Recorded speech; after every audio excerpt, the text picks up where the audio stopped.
Hi hello friends, good afternoon all of you. MRR study studio ಚಾನಲ್ಗೆ ತಮಗೆಲ್ಲರಿಗೂ ಸ್ವಾಗತಿಸುತ್ತಾ ಇವತ್ತಿನ ತರಗತಿಯಲ್ಲಿ ದೈಹಿಕ ಶಿಕ್ಷಣ ಶಿಕ್ಷಕರ ಒಂದು ಸಿಲೆಬಸ್ಗೆ ಸಂಬಂಧಪಟ್ಟಂತಹ ಗ್ರೂಪ್ ಗೇಮ್ಸಲ್ಲಿ ಬರುವಂತಹ ಕ್ರಿಕೆಟ್ ಈ ಒಂದು ವಿಷಯದ ಮೇಲೆ ಇವತ್ತಿನ ತರಗತಿಯನ್ನು ಮಾಡ್ತಾಯಿದ್ದೀನಿ. ಕ್ರಿಕೆಟ್ ಮೇಲೆ ನಾನು ಪಾರ್ಟ್ 1 ಆಗಿ ಹಿಂದಿನ ತರಗತಿಯಲ್ಲಿ ಹೇಳಿದ್ದೀನಿ. ಇದು ಇವತ್ತಿನ ತರಗತಿ ಪಾರ್ಟ್ 2 ಆಗಿರ್ತೈತೆ. ಯಾರೆಲ್ಲ ಪಾರ್ಟ್ 1 ನೋಡ್ಕೊಂಡಿದ್ರು ಪಾರ್ಟ್ 1 ನೋಡಿಕೊಂಡು ಪಾರ್ಟ್ 2 ನೋಡ್ಕೊರಿ, ಅರ್ಥ ಆಗ್ತೈತೆ. ಡೈರೆಕ್ಟಾಗಿ ಪಾರ್ಟ್ 2 ನೋಡ್ಕೊತಿದ್ರೆ ನಿಮ್ಗೆ ಅರ್ಥ ಆಗೋದಿಲ್ಲ. ಅದಕ್ಕೋಸ್ಕರ ಪಾರ್ಟ್ 1 ನೋಡ್ಕೊಂಡು ಬಂದು ಆಮೇಲೆ ಪಾರ್ಟ್ 2 ವೀಕ್ಷಿಸಿ ಅಂತ ಹೇಳ್ತಾ ಇವತ್ತಿನ ಒಂದು ತರಗತಿಯನ್ನು ಪ್ರಾರಂಭಿಸೋಣ. ನಾವು ಹಿಂದಿನ ತರಗತಿಯಲ್ಲಿ ಏನು ನೋಡಿದ್ದೀವಿ ಅಂತಂದರೆ ಕ್ರಿಕೆಟ್ನ ಒಂದು ಇತಿಹಾಸ ನೋಡಿದ್ದೀವಿ, ಅದರ ಪಿಚ್ ಬಗ್ಗೆ ತಿಳ್ಕೊಂಡಿದ್ವಿ.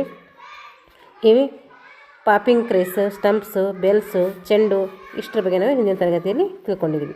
ಇವತ್ತು ನಾನು ಬ್ಯಾಟ್ ಈ ಒಂದು ಬ್ಯಾಟ್ ಕುರಿತು ಇವತ್ತಿನ ತರಗತಿಯನ್ನು ತಿಳ್ಕೊಳ್ಳೋಣ. ಬ್ಯಾಟಿನ ಮೇಲೆ ಹಾಗೆ ಇನ್ನಿತರ ವಿಷಯಗಳು ಕೂಡ ಇದರಲ್ಲಿ ಬರ್ತವೆ.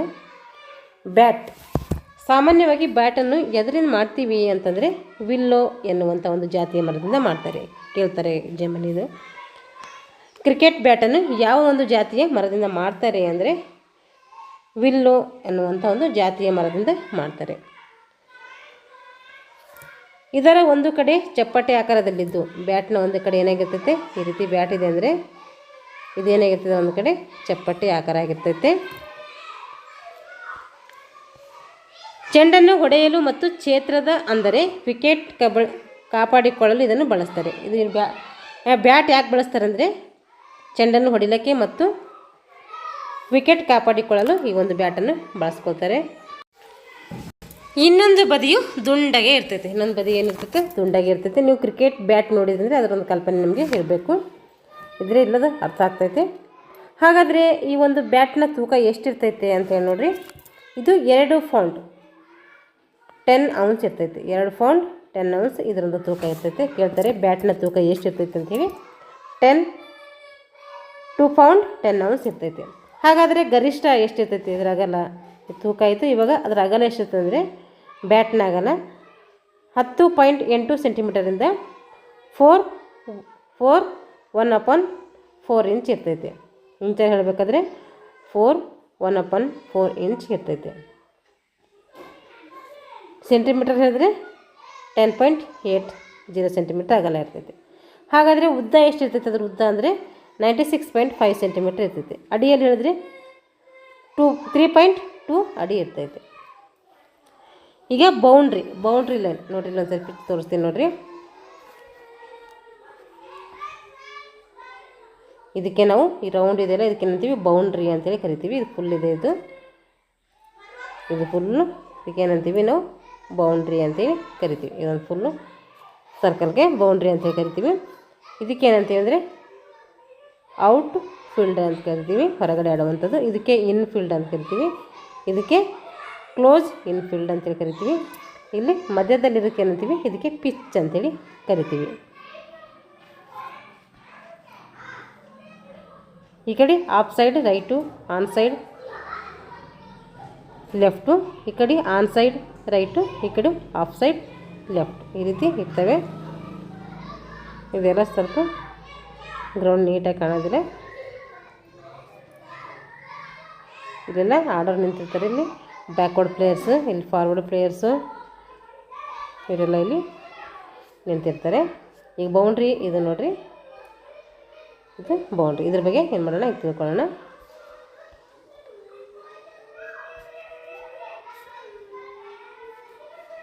ನೋಡಿರಿ ಬೌಂಡ್ರಿ ಲೈನ್ ಇದು ಎಷ್ಟಿರ್ತದೆ ಅಂದರೆ ಇದು ಮಧ್ಯ ಪಿಚ್ ತೋರಿಸ್ದಲ್ಲ, ಆ ಒಂದು ಮಧ್ಯ ಪಿಚ್ನಿಂದ 90 ಯಾರ್ಡ್ ಅಂತರದಲ್ಲಿ ಇರ್ತೈತೆ.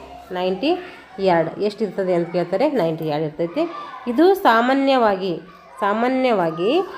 4 ಮತ್ತು 6 ರನ್ಗಳನ್ನು ತಿಳಿಯಲು ಏನು ಮಾಡ್ತೀವಿ, ಈ ಬೌಂಡ್ರಿಯನ್ನು ಬಳಸ್ತೀವಿ. 4 ಮತ್ತು 4, 6 ಹೊಡಿತಾರಲ್ಲ, ಆ ಒಂದು ರನ್ ತಿಳಿಲಿಕ್ಕೆ ಏನು ಮಾಡ್ತೀವಿ, 90 ಯಾರ್ಡನ್ನು ಬಳಸ್ತೀವಿ. ಚೆಂಡು ನೇರವಾಗಿ ಅಂದರೆ ಬೌಂಡ್ರಿ ಗೆರೆಯನ್ನು ತಾಗಿದರೆ ಏನು ಮಾಡ್ತಾರೆ, ಅವಾಗೆ 4 ರನ್ಗಳು ಕೊಡ್ತಾರೆ. ಚೆಂಡು ಬೌಂಡ್ರಿ ಗೆರೆಯನ್ನು ದಾಟಿ ಆಚೆ ಹೋಗಿದರೆ ಅವಾಗ ಏನು ಕೊಡ್ತಾರೆ, 6 ರನ್. ಈ ರೀತಿ ಸರ್ಕಲ್ ಇದೆ, ಇದಕ್ಕೆ ಬೌಂಡ್ರಿ ಅಂತ ಹೇಳ್ತಾರೆ. ಇದಕ್ಕೆ ಟಚ್ ಆದರೆ ಏನು ಮಾಡ್ತಾರೆ, 4 ರನ್ಸ್ ಕೊಡ್ತಾರೆ, ಅಂದರೆ 4 ಅಂಕಗಳು ಕೊಡ್ತಾರೆ. ಇದು ಟಚ್ ಆಗಿ ಹೊರಗಡೆ ಹೋದ್ರಾಗ ಏನಂತೀವಿ, 6 ಕೊಡ್ತಾರೆ, ಅಂದರೆ 6 ರನ್ನು 4 ರನ್ನು ಈ ರೀತಿ ಕೊಡ್ತಾರಲ್ಲ.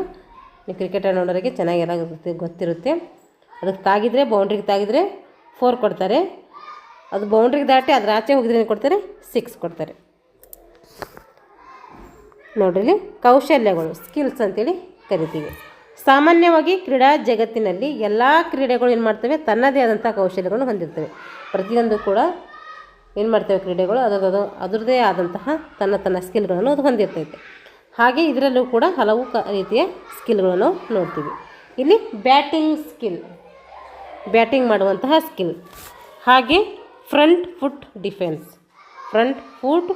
ಡಿಫೆನ್ಸ್ ನೋಡಿರಿ.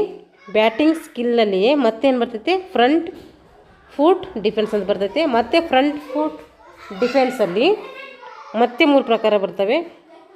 Front foot straight, front foot leg side defence, front foot off side defence.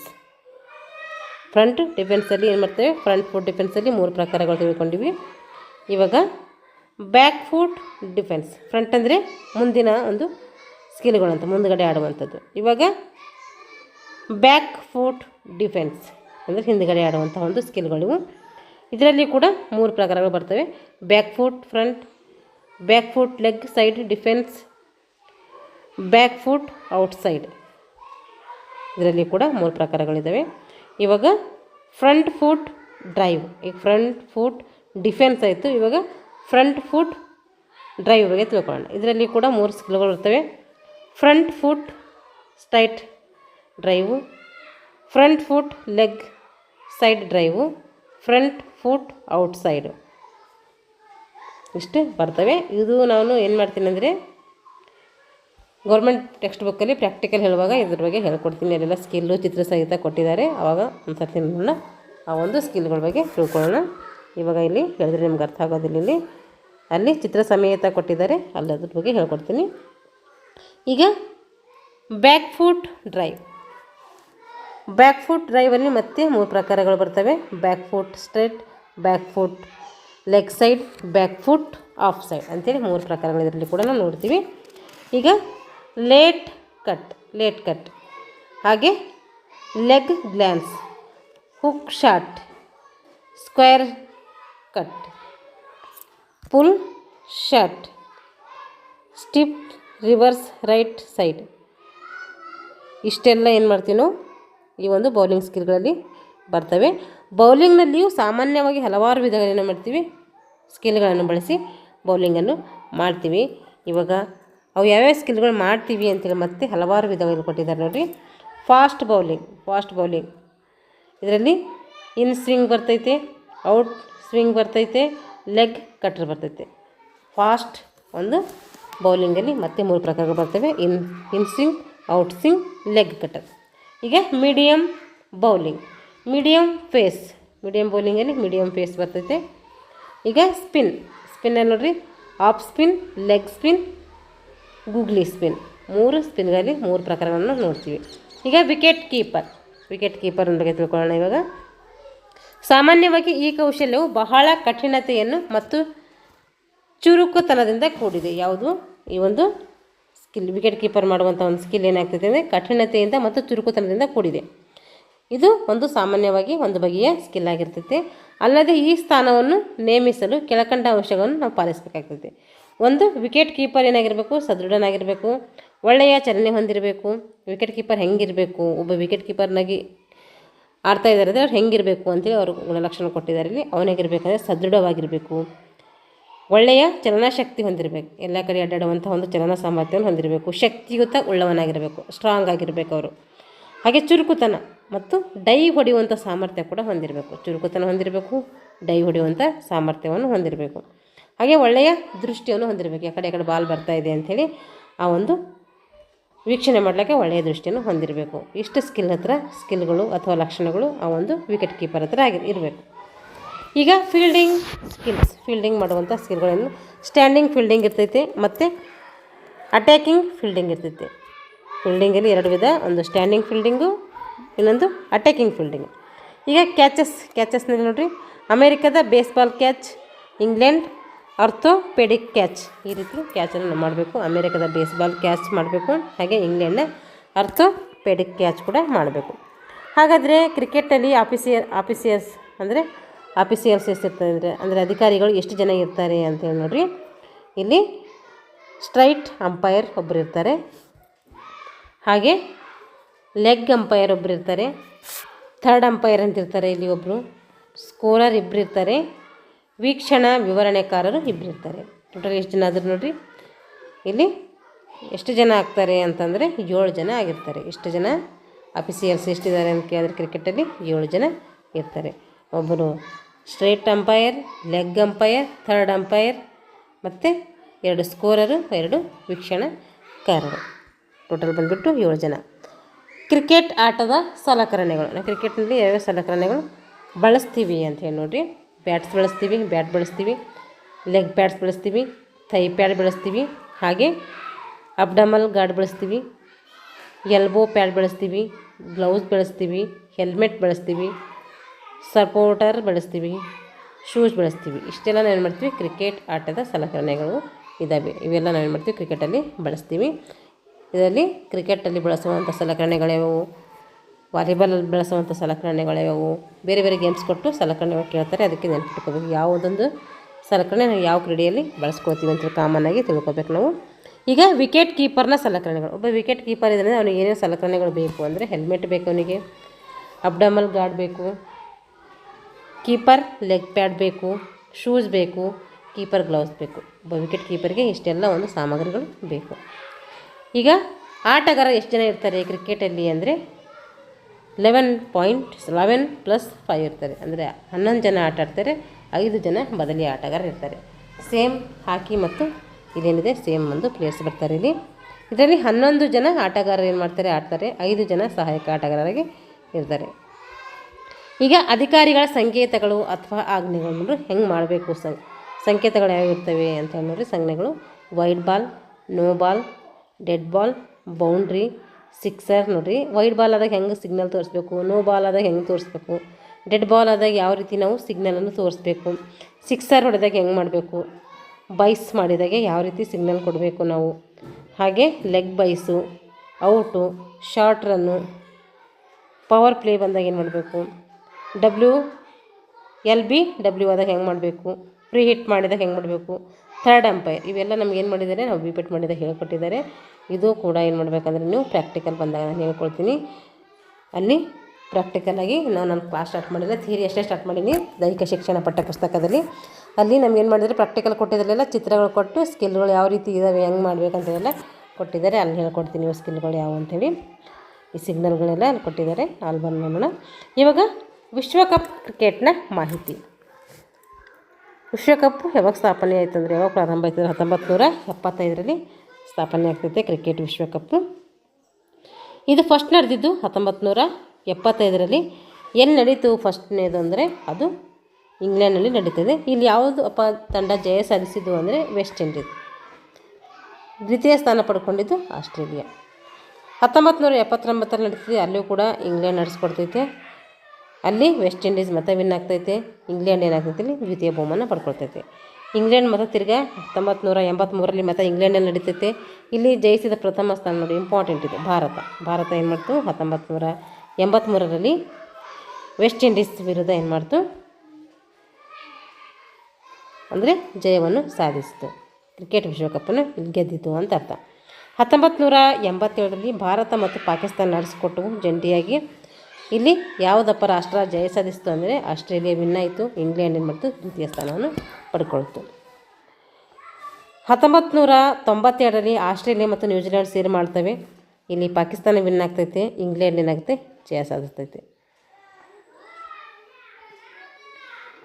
1990ರಲ್ಲಿ Bharat, Pakistan ಮತ್ತು ಶ್ರೀಲಂಕಾ 3 ದೇಶಗಳು ಕೂಡ್ಕೊಂಡು ಏನು ಮಾಡ್ತವೆ ಈ ಒಂದು ವಿಶ್ವಕಪ್ ನಡೆಸ್ತವೆ. ಇಲ್ಲಿ ವಿನ್ ಆಗಿರೋದು ಶ್ರೀಲಂಕಾ. ಆಸ್ಟ್ರೇಲಿಯಾ ಏನು ಮಾಡ್ತೈತೆ ದ್ವಿತೀಯ ಸ್ಥಾನವನ್ನು ಪಡ್ಕೊಳ್ತೈತೆ. 1999ರಲ್ಲಿ ಇಂಗ್ಲೆಂಡ್ನಲ್ಲಿ ತಿರುಗಿ ನಡೀತೈತೆ. ಆಸ್ಟ್ರೇಲಿಯಾ ವಿನ್ ಆಗ್ತೈತೆ. ಪಾಕಿಸ್ತಾನ ಏನು ಮಾಡ್ತೈತೆ ದ್ವಿತೀಯ ಸ್ಥಾನವನ್ನು ಪಡ್ಕೊಳ್ತೈತೆ. 2003ರಲ್ಲಿ ದಕ್ಷಿಣ ಆಫ್ರಿಕಾ ನಡೆಸ್ಕೊಡ್ತೈತೆ. ಆಸ್ಟ್ರೇಲಿಯಾ ವಿನ್ ಆಗ್ತೈತೆ. ಇಲ್ಲಿ ರನ್ನರ್ ಅಪ್ ಆಗಿದ್ದು ಭಾರತ. ವಿನ್ನರ್ ಆಗಿದ್ದು ಆಸ್ಟ್ರೇಲಿಯಾ ಆದರೆ ರನ್ನರ್ ಅಪ್ ಆಗಿದ್ದು ಅಥವಾ ದ್ವಿತೀಯ ಸ್ಥಾನ ಪಡೆದಿದ್ದು ಯಾವುದಂದರೆ ಭಾರತ. ವೆಸ್ಟ್ ಇಂಡೀಸ್ ನಡೆಸ್ಕೊಡ್ತೈತೆ 2007ರಲ್ಲಿ. ಇಲ್ಲಿ ಆಸ್ಟ್ರೇಲಿಯಾ ವಿನ್ ಆಗ್ತೈತೆ, ಶ್ರೀಲಂಕಾ ದ್ವಿತೀಯ ಸ್ಥಾನವನ್ನು ಪಡ್ಕೊಳ್ತೈತೆ. ಹಾಗೆ 2011ರಲ್ಲಿ ಭಾರತ, ಬಾಂಗ್ಲಾದೇಶ ಮತ್ತು ಶ್ರೀಲಂಕಾ ಸೇರಿ ಆಡಿಸ್ತವೆ. ಇಲ್ಲಿ ಭಾರತ ಏನಾಗ್ತೈತಿ ಮತ್ತೆ ಚಾಂಪಿಯನ್ಶಿಪ್ ಆಗ್ತೈತಿ, ಶ್ರೀಲಂಕಾ ಏನಾಗ್ತೈತಿ ದ್ವಿತೀಯ ಸ್ಥಾನವನ್ನು ಪಡ್ಕೊಳ್ತೈತಿ. 2015ರಲ್ಲಿ ಆಸ್ಟ್ರೇಲಿಯಾ ಮತ್ತು ನ್ಯೂಜಿಲೆಂಡ್ ಏನು ಮಾಡಿದ್ವು, ನಡೆಸ್ಕೊಟ್ಟು ಇಲ್ಲಿ ಯಾವ್ದು ವಿನ್ ಆಗಿತ್ತು, ಯಾವ್ದು ದ್ವಿತೀಯ ಸ್ಥಾನ ಪಡ್ಕೊಳ್ತು ಅಂಥೇಳಿ ಇದು ಕರೆಂಟ್ ಇವೆಂಟ್ಸಲ್ಲಿ ಬರ್ತೈತೆ. ಕರೆಂಟ್ ಇವೆಂಟ್ಸಲ್ಲಿ ಹೇಳ್ತೀನಿ ಅವೆಲ್ಲ. ಇವಾಗ 2015ರಲ್ಲಿ ಏನು ಮಾಡ್ತಾ ಆಸ್ಟ್ರೇಲಿಯಾ ಮತ್ತು ನ್ಯೂಜಿಲೆಂಡ್ ನಡೆಸ್ಕೊಡ್ತಾನೆ. ಅಲ್ಲಿ ಯಾವ್ದು ವಿನ್ ಆಯಿತು ಅಂತಂದರೆ ಅಲ್ಲಿ ಆಸ್ಟ್ರೇಲಿಯಾ ಏನಾಗ್ತೈತಿ ವಿನ್ ಆಗ್ತೈತಿ, ನ್ಯೂಜಿಲೆಂಡ್ ಏನಾಗ್ತೈತಿ ರನ್ ಆಗ್ತೈತಿ. 2019ರಲ್ಲಿ ಇಂಗ್ಲೆಂಡ್ ಮತ್ತು ವೇಲ್ಸ್ ದೇಶಗಳು ನಡೆಸ್ಕೊಡ್ತೇವೆ. ಅಲ್ಲಿ ಇಂಗ್ಲೆಂಡ್ ಏನಾಗ್ತೈತಿ ವಿನ್ ಆಗ್ತೈತಿ, ರನ್ನರ್ ಅಪ್ ನ್ಯೂಜಿಲೆಂಡ್ ಆಗ್ತೈತಿ. ಅಂದರೆ ದ್ವಿತೀಯ ಸ್ಥಾನ ಪಡ್ಕೊಂಡಿದ್ದು ನ್ಯೂಜಿಲೆಂಡ್. 2023ರಲ್ಲಿ ನಡೆಸಿದ್ದು ಇಂಡಿಯಾ ನಡೆಸ್ತೈತೆ. ಅವಾಗ 2023ರಲ್ಲಿ ನಡೆಸಿದ್ದು ಇಂಡಿಯಾ, ಆದರೆ ಅಲ್ಲಿ ವಿನ್ ಆಗಿರೋದು ಅಂದರೆ ಆಸ್ಟ್ರೇಲಿಯಾ ವಿನ್ ಆಗ್ತೈತಿ. ಇಂಡಿಯಾ ಏನಾಗ್ತೈತಿ ಅಲ್ಲಿ ಸೆಕೆಂಡ್ ಪ್ಲೇಸ್ ಪಡ್ಕೊತೈತಿ, ಅಂದರೆ ರನ್ನರ್ ಅಪ್ ಆಗ್ತೈತಿ. ಇದ್ರ ಬಗ್ಗೆ ನಾನು ಕರೆಂಟ್ ಇವೆಂಟ್ಸಲ್ಲಿ ಹೇಳ್ಕೊಡ್ತೀನಿ. ಇವಾಗ ಕ್ರಿಕೆಟ್ನ ಹೊಸ ನಿಯಮಗಳು ನೋಡಿರಿ. ಕ್ರಿಕೆಟ್ನ ಒಂದು ಹೊಸ ನಿಯಮಗಳು: ಫ್ರೀ ಹಿಟ್ಟು, ಬದಲಿ ಆಟಗಾರರನ್ನು ಆಯ್ದುಕೊಳ್ಳುವಂತಿಲ್ಲ. ಹೊಸ ನಿಯಮಗಳು ಅಳವಡಿಕೆ ಮಾಡಿದ್ದಾರೆ, ಅವಾಗೆಲ್ಲ ಇರಲಿಲ್ಲ. ಫ್ರೀ ಹಿಟ್ಟು ಕೊಡೋಂಗಿಲ್ಲ, ಹಾಗೆ ಬದಲಿ ಆಟಗಾರರಲ್ಲಿ ಆಯ್ಕೆ ಮಾಡಿಕೊಳ್ಳುವಂತಿಲ್ಲ. ನಿರ್ಣಯವನ್ನು 3ನೇ ತೀರ್ಪುಗಾರರಲ್ಲಿ ಕೋರುವ ನಿಯಮ ಇರ್ತೈತೆ. ಹಾಗೆ ಕಾರಣವಾಗಿಯೇ ಓಡುವಂತಹ ಮತ್ತು ಕ್ಷೇತ್ರ ರಕ್ಷಣೆಗೆ ತೊಂದರೆ ಮಾಡಿದಲ್ಲಿ ಅದನ್ನೇನಂತೀವಿ ಔಟ್ ಎಂದು ನಿರ್ಣಯಿಸುವ ನಿಯಮ ಇಲ್ಲಿ ಇರ್ತೈತೆ. ಇವೆಲ್ಲ ನಿಯಮಗಳು ಮಾಡಿದರೆ ಇಲ್ಲಿ ಸೇರ್ಪಡೆ ಮಾಡಿದ್ದಾರೆ. ಔಟ್ ಆಗುವಂಥ ಸಂದರ್ಭಗಳು ಯಾವ್ಯಾವ ನೋಡ್ರಿ, ಔಟ್ ಯಾವಾಗ ಆಗ್ತವೆ ಅಂತೇಳಿ ನೋಡ್ರಿ. ರನ್ಔಟ್ ನೋಡ್ರಿ. ಬ್ಯಾಟ್ಸ್ಮನನ್ನು ಚೆಂಡನ್ನು ಹೊಡೆದಾಗ ಆ ಚೆಂಡನ್ನು ಕ್ಷೇತ್ರಪಾಲಕ ಅಥವಾ ಫೀಲ್ಡರ್ ತಡೆದು ಸ್ಟಂಪಿನತ್ತ ಎಸೆಯುವಷ್ಟರಲ್ಲಿ ಸಾಧ್ಯವಾಗುವಷ್ಟು ಏನು ಮಾಡಬೇಕು, ಓಟ ತೆಗೆದುಕೊಳ್ಬಹುದು. ಆದರೆ ಬ್ಯಾಟ್ಸ್ಮನನ್ನು ಓಟ ತೆಗೆದುಕೊಳ್ಳುವಾಗ ತಮ್ಮ ಪಾಪಿಂಗ್ ಕ್ರೇಸ್ಗೆ ಬಂದು ತಲುಪದಿದ್ದಾಗ ಫೀಲ್ಡರ್ ಏನು ಮಾಡ್ತಾನೆ, ಚೆಂಡನ್ನು ಸ್ಟಂಪಿಗೆ ಏನಾದರೂ ಹೊಡೆದ್ರೆ ಅದೇನಂತೀವಿ ರನ್ಔಟ್ ಅಂಥೇಳಿ ಕರಿತೀವಿ. ನಾವು ರನ್ ಮಾಡೋ ಟೈಮ್ನಾಗ, ಓಡೋ ಟೈಮೆಲ್ಲ ಮಧ್ಯದಲ್ಲಿ ನಾವು ಇರ್ತೀವಿ, ಅವಾಗ ಏನು ಮಾಡ್ತಾರೆ ಪಾಪಿಂಗ್ ಕ್ರೇಸಿಗೆ ಆ ಒಂದು ಫೀಲ್ಡರ್ ಏನು ಮಾಡ್ತಾರೆ ಚೆಂಡನ್ನು ಸ್ಟಂಪಿಗೆ ಹೊಡೆದ್ರೆ ಏನಾಗ್ತೈತೆ ರನ್ಔಟ್ ಆಗ್ತೈತೆ. ಬೌಲ್ಡ್ ಔಟ್, ಈ ರೀತಿ ಬೌಲ್ಡ್ ಔಟ್ ಯಾವಾಗ ಮಾಡ್ತಾರೆ ನೋಡಿ. ಬ್ಯಾಟ್ಸ್ಮನನ್ನು ಚೆಂಡನ್ನು ಆಡುವಲ್ಲಿ ವಿಫಲನಾದಾಗ, ಬ್ಯಾಟ್ಸ್ಮನ್ ಏನು ಮಾಡ್ತಾನೆ ಚೆಂಡನ್ನು ಆಡುವಾಗ ವಿಫಲ ಆಗ್ತಾನೆ, ಚೆಂಡು ಅವನ ಹಿಂದೆ ಇರುವ ಸ್ಟಂಪಿಗೆ ಏನಾಗ್ತೈತೆ ಅವಾಗ ಬಡಿತೈತೆ ಅಥವಾ ತಗಲಿ ಬೆಲ್ಸ್ ಏನಾದರೂ ಉಳಿಸ್ತೈತೆ. ಈ ರೀತಿ ಇದ್ರ ಮೇಲೆ ಇದಾವಂದರೆ ಸ್ಟಂಪ್ಸ್ ಮೇಲೆ ಬೆಲ್ಸ್ ಇಟ್ಟಿರ್ತಾರೆ. ಈ ರೀತಿ ಎರಡು ಅವು ಏನಾದರೂ ಸ್ಟಂಪಿಗೆ ಟಚ್ ಆಗಿ ಆ ಬೆಲ್ಸ್ ಬಿದ್ದರೆ ಏನಾಗ್ತೈತೆ ಅವಾಗ ಬೌಲ್ಡ್ ಔಟ್ ಅಂತೇಳಿ ಕರಿತೀವಿ. ಈಗ LBW ನೋಡಿರಿ. LBW ಅಂದರೆ ನೋಡಿರಿ, ಬ್ಯಾಟ್ಸ್ಮನನ್ನು ಚೆಂಡನ್ನು ಆಡುವಾಗ, ಬ್ಯಾಟ್ಸ್ಮನ್ ಏನು ಮಾಡ್ತಾನೆ ಚೆಂಡನ್ನು ಆಡುವಾಗ ಒಂದು ವೇಳೆ ಅದು ಪ್ಯಾಡಿಗೆ ಬಡಿದರೆ ಆ ಸಂದರ್ಭದಲ್ಲಿ ಚೆಂಡು ಏನಾಗ್ತೈತೆ ಸ್ಟಂಪಿಗೆ ಸಂಪೂರ್ಣವಾಗಿ ತಗುಲುವಂತಿದ್ದಾರೆ.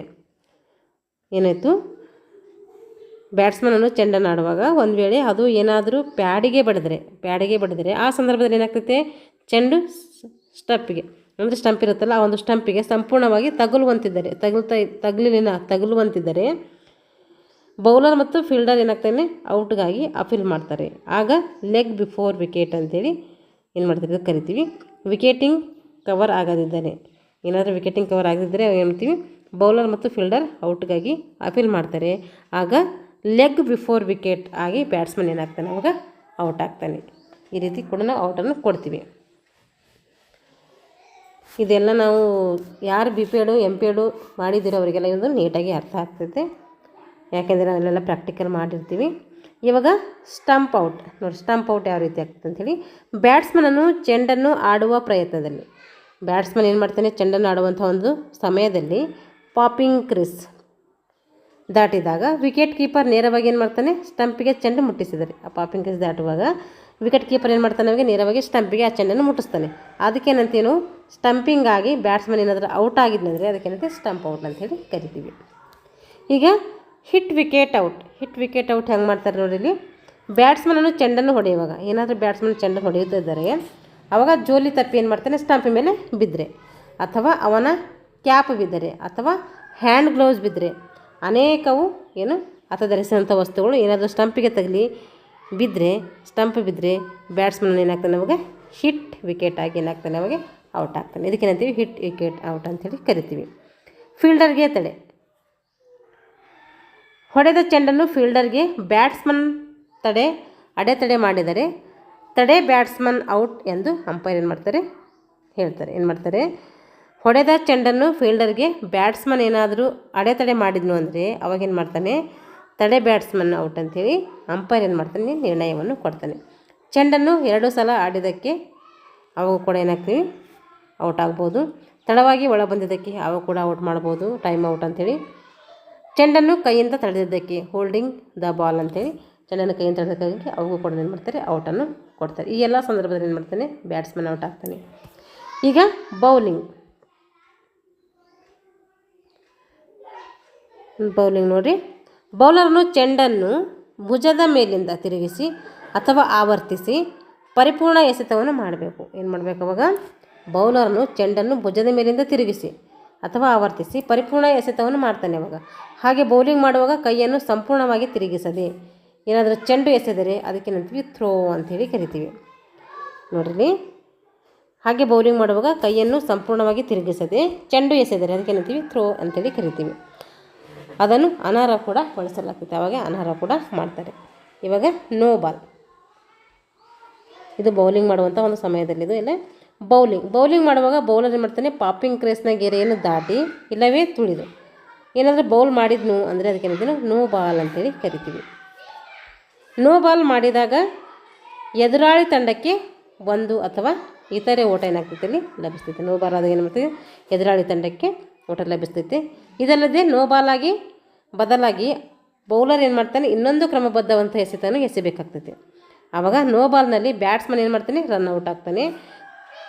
ರನ್ ಔಟ್ ಒಂದನ್ನು ಹೊರತುಪಡಿಸಿ ಇನ್ಯಾವುದೇ ವಿಧದಿಂದ ಏನಾಗ್ತಾರೆ, ಔಟ್ ಆದರೂ ಕೂಡ ಅದನ್ನು ಕರಿತೀವಿ ನಾಟ್ ಔಟ್ ಅಂಥೇಳಿ ಕರಿತೀವಿ. ಬ್ಯಾಟ್ಸ್ಮನ್ ರನ್ ಔಟ್ ಅದೊಂದನ್ನು ಹೊರತುಪಡಿಸಿ ಇನ್ಯಾವುದೇ ವಿಧದಲ್ಲಿ ಏನಾದರೂ ಔಟ್ ಆದರೆ ಅದಕ್ಕೆ ಕರಿತೀವಿ ನಾಟ್ ಔಟ್ ಅಂತೇಳಿ ಕರಿತೀವಿ. ಅಂದರೆ ರನ್ ಔಟ್ ಬಿಟ್ಟು ಬೇರೆ ಯಾವುದೇ ಒಂದು ರೀತಿಯಲ್ಲಿ ಔಟ್ ಆದರೆ ಏನಂತೀವಿ, ನಾಟ್ ಔಟ್ ಅಂಥೇಳಿ ಕರಿತೀವಿ. ಈಗ ವೈಡ್ ಬಾಲ್ ನೋಡ್ರಿ, ವೈಡ್ ಬಾಲ್ ಅಂದರೆ ಏನಂತೇಳಿ, ಬ್ಯಾಟ್ಸ್ಮನನ್ನು ತನ್ನ ಎಡ ಬಲಗಳತ್ತ ಕಾಲು ಚಾಚಿದರೂ ಸಿಗದಂತಹ ತೀರಾ ಅಗಲಕ್ಕೆ ಪೀಚ್ ಆಗುವಂತಹ ಎಸೆತನಂತೀವಿ ವೈಡ್ ಬಾಲ್ ಅಂತೇಳಿ ಕರಿತೀವಿ. ಅದಕ್ಕೆ ಬ್ಯಾಟ್ಸ್ಮನ್ಸ್ಗೆ ಹೊಡೆಯಲಿಕ್ಕೆ ಸಾಧ್ಯ ಆಗಲ್ಲ ಈ ಬಾಲ್, ಅದಕ್ಕೆ ಏನಂತೀವಿ ವೈಡ್ ಬಾಲ್ ಅಂತ ಕರಿತೀವಿ. ಟೆಸ್ಟ್ ಅಥವಾ ಒಂದು ದಿನದ ಪಂದ್ಯಗಳಲ್ಲಿ ವೈಡ್ ಬಾಲ್ ಕುರಿತಂತೆ ಪ್ರತ್ಯೇಕ ನಿಯಮಗಳು ಕಂಡುಬರ್ತವೆ. ಅಲ್ಲಿ ಅದ್ರ ಬಗ್ಗೆ ಪ್ರತ್ಯೇಕ ನಿಯಮಗಳು ಕೂಡ ಕಂಡುಬರ್ತವೆ ಇಲ್ಲಿ ಒನ್ ಡೇ ಮ್ಯಾಚಲ್ಲಿ ಮತ್ತು ಟೆಸ್ಟ್ ಮ್ಯಾಚಲ್ಲಿ. ವೈಡ್ ಬಾಲ್ ಮಾಡಿದರೆ ಬ್ಯಾಟ್ಸ್ಮನ್ ಏನು ಮಾಡ್ತಾನೆ, ತಂಡಕ್ಕೆ ಒಂದು ಓಟ ದೊರೀತದೆ. ವೈಡ್ ಬಾಲ್ ಮಾಡಿದರೆ ಏನಾಗ್ತದೆ, ಅವ್ರ ತಂಡಕ್ಕೆ ಒಂದು ಓಟ ದೊರೀತೈತೆ. ಹಾಗೂ ಬೌಲರ್ ಇನ್ನೊಂದು ಕ್ರಮಬದ್ಧ ಬಾಲ್ ಎಸೆಬೇಕಾಗ್ತೈತಿ, ಇನ್ನೊಂದು ಬಾಲ್ ಅವರಿಗೆ ಎಸೆಬೇಕಾಗ್ತದೆ. ಅದು ವೈಡ್ ಬಾಲ್ ಸಲುವಾಗಿ ವೈಡ್ ಆದ ಚೆಂಡು ಒಂದು ವೇಳೆ ವಿಕೆಟ್ ಕೀಪರ್ ಕೈಗೂ ಸಿಗದೆ ಬೌಂಡ್ರಿ ಗೆರೆ ಏನಾದರೂ ದಾಟ್ತು ಅಂತಂದರೆ ಅವಾಗ ಏನಾಗ್ತದೆ, ಬ್ಯಾಟ್ಸ್ಮನ್ ತಂಡಕ್ಕೆ 4 ಓಟಗಳು ಸಿಗ್ತವೆ. ಇಲ್ಲಿ 4-6 ಅಂತ ಹೇಳ್ತೀವಲ್ಲ, ಇಲ್ಲಿ 4 ರನ್ಗಳು ಸಿಗ್ತವೆ ಅವರಿಗೆ ಏನಾದರೂ ಬೌಂಡ್ರಿ ದಾಟಿ ಹೋಗಿದ್ರೆ. ಈಗ ಬೌನ್ಸರ್ ಎಂದರೆ ಬ್ಯಾಟ್ಸ್ಮನನ್ನು ಎದೆ ಮಟ್ಟಕ್ಕಿಂತ ಹೆಚ್ಚು ಪುಟಿತ ಚೆಂಡನ್ನು ಎಸೆಯುವುದು. ಸಾಮಾನ್ಯವಾಗಿ ಬ್ಯಾಟ್ಸ್ಮನನ್ನು ಏಕಾಗ್ರತೆ ಕಳೆದುಕೊಳ್ತಾನೆ ಅಥವಾ ಆತನನ್ನು ಕ್ವಾಟಾಗಿ ಅಥವಾ ಕ್ಯಾಚ್ ಆಗಲು ಪ್ರೇರೇಪಿಸಲು ಬೌಲರ್ಗಳು ಚೆಂಡನ್ನು ಏನು ಮಾಡ್ತಾರೆ, ಗುಡ್ ಲೆಂತ್ ಸ್ಥಳದಿಂದ ಹಿಂದೆ ಕಕ್ಕಿ ಎಸೆದು ಬೌನ್ಸರ್ ಮಾಡ್ತಾರೆ. ಮೊದಲು ಟೆಸ್ಟ್ ವಿಭಾಗದಲ್ಲಿ 1 ಓವರ್ನಲ್ಲಿ ಏನಾಗ್ತವೆ, ಬೌಲರ್ಗಳು ಎಷ್ಟು ಬೌನ್ಸ್ಗಳನ್ನಾದರೂ ಎಸೆಯಬಹುದಿತ್ತು. ಆದರೆ ಇತ್ತೀಚಿನ ದಿನಗಳಲ್ಲಿ ಏನು ಮಾಡಿದ್ದಾರೆ ಅಂದರೆ ಬೌಲರ್ ಓವರ್ 1ರಲ್ಲಿ 1ಕ್ಕಿಂತ ಹೆಚ್ಚರಿಗೆ ಏನು ಮಾಡ್ತಾರೆ, ಬೌನ್ಸರ್ ಹಾಕುವಂತಿಲ್ಲ. ಒಂದು ವೇಳೆ ಏನಾದರೂ ಆ ಥರ ಮಾಡಿದರೆ ಏನಾಗ್ತದೆ ಅಂದರೆ ಬೌನ್ಸರ್ ಹಾಕಿದಲ್ಲಿ ಅದು ಏನಾಗ್ತದೆ, ನೋ ಬಾಲ್ ಅಂತೇಳಿ ನಾವು ಕರಿತೀವಿ. ಈಗ ಬ್ಯಾಟ್ ತಡೆ. ಬೌಲರ್ ತನ್ನ ಎಡ ಮತ್ತು ಬಲ ತುದಿಗಳನ್ನು ಬದಲಿಸಿ ಬೌಲಿಂಗ್ ಮಾಡುವಂತಿದ್ದರೆ, ಬೌಲರ್ ಏನಾದರೂ ತನ್ನ ಎಡ ಮತ್ತು ಬಲ ತುದಿಗಳನ್ನು ಬದಲಿಸಿಕೊಂಡು ಏನಾದರೂ ಬೌಲಿಂಗ್ ಮಾಡ್ತಾ ಇದ್ದಾರೆ, ಮುಂಚಿತವಾಗಿ ಅಂಪೈರಿಗೆ ನಮಗೆ ತಿಳಿಸಲ್ದೇ ಮಾಡೋಂಗಿಲ್ಲ. ಬೌಲ್ ಮಾಡಿದ ನಂತರ ಸ್ಟಂಪ್ ಮುಂಭಾಗದ ಪಿಚ್ನಲ್ಲಿ ಓಡುವಂತಿಲ್ಲ. ಬೌಲ್ ಮಾಡಿದ ಮೇಲೆ ಅದೇನಾಗಿಲ್ಲ, ಪಿಚ್ನಲ್ಲಿ ಓಡುವಂತಿಲ್ಲ. ಬೌಲ್ ಮಾಡಿದ ತಕ್ಷಣ ಆತ ಪಕ್ಕಕ್ಕೆ ಸರಿಬೇಕು. ಹಾಗೂ ಔಟ್ಗಾಗಿ ಅಪೀಲ್ ಮಾಡುವಾಗಲೂ ಆತ ಅಂಪೈರ್ ಅಡ್ಡಿಯಾಗದಂತೆ ಪಕ್ಕದಲ್ಲಿ ನಿಂತು ಅಪೀಲ್ ಮಾಡಬೇಕು. ಅವಾಗೂ ಕೂಡ ಅವನಿಗೇನಾಗಲಿಲ್ಲ, ಅವರಿಗೆ ಅಡ್ಡಿಪಡಿಸುವಂತಿಲ್ಲ. ಸ್ಟಂಪಿನ ಮುಂಭಾಗದ ಪಿಚ್ನಲ್ಲಿ ಬೌಲರ್ ನಡೆದಾಡಿದರೆ ಇಲ್ಲವೇ ತನಗರಿವಿಲ್ಲದಂತೆಯೇ ಓಡಾಡ್ತಿದ್ದರೆ 2 ಬಾರಿ ಏನು ಮಾಡ್ತಾರೆ, ಅಂಪೈರ್ ಎಚ್ಚರಿಕೆ ಕೊಡ್ತಾರೆ ಅವರಿಗೆ. ಹಾಗೆ ಇನ್ನೊಮ್ಮೆ ಚೆಂಡು ಎಸೆಯದಂತೆ ಅನರ್ಹಗೊಳಿಸ್ತಾರೆ. ಆ ರೀತಿ ಇನ್ನೊಂದ್ಸರಿ ಚೆಂಡನ್ನು ಎಸೆಯುವಂತಿಲ್ಲ ಅಂತ ಏನು ಮಾಡ್ತಾರೆ, ಎಚ್ಚರಿಕೆ ಕೂಡ ಕೊಡ್ತಾರೆ. ಇಲ್ಲಿ ಗಂಟೆ ಏನು ಮಾಡಿದ್ದೀವಿ, ನಾವು ಕ್ರಿಕೆಟ್ ಬಗ್ಗೆ ತಿಳ್ಕೊಂಡಿದ್ದೀವಿ. ಮುಂದಿನ ತರಗತಿಯಲ್ಲಿ ಮಾಡೋಣ ಇದಕ್ಕೆ ಸಂಬಂಧಪಟ್ಟಂಥ ನಿಯಮಗಳು ಮತ್ತು ಆಟದ ಸ್ಥಿತಿಗಳು, ಟ್ರೋಫಿ, ಕ್ರಿಕೆಟ್ಗೆ ಸಂಬಂಧಿಸಿದ ಪದಗಳು ಎಲ್ಲದರ ಬಗ್ಗೆ ತಿಳ್ಕೊಳ್ಳೋಣ.